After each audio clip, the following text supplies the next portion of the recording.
picks up a sword on the first day.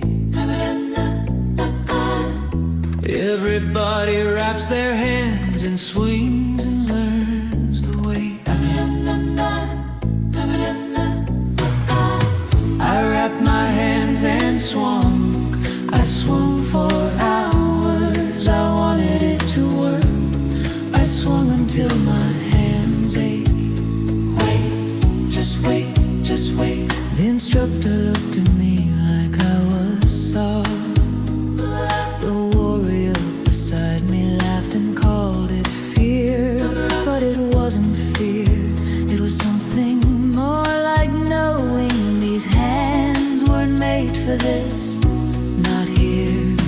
I tried a lighter blade, same answer, too loud and too blunt. Like asking a needle to drive a nail through stone. And everybody watched me put it down again. And everybody seemed to think I'd always be alone. But I walked to the edge of the practice yard, where a woman sat with nothing in her hands. She raised one finger and a flame appeared, and she said, the deepest work doesn't need a blade to stand. Doesn't need a blade, just open hands. These hands are made for casting. These hands are made for casting. Fine work, fine work, fine. Not every kind of power needs a handle or a hilt. Some of the deepest work is done with open palms. These hands were made for something that requires care. These hands were made for something that requires calm.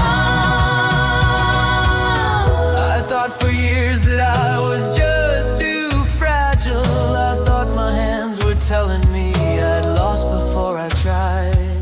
But they weren't saying no to power. No, not that, not. They were saying no to power that would hollow out the inside. Because these hands have things to make that no one's made before. These hands have work ahead that's gonna take everything they've got. And if I spend them on the iron and the weight and the sword, I'll have given them to something that I'm not. These hands are made for casting light. These hands are made for casting. Fine work, fine work, fine. I watched the warrior strap his armor on and felt nothing. I watched the sword flash in the sun and heard no call. But when she placed one spark of fire in my open palm, I felt something finally answer. After all, these hands are made for casting. Light, light, light between my fingers. These hands are made for casting. All mine. Not for grip, for gesture, not for weight, for will. These hands were made for work that costs the most to do. The work that only open hands can.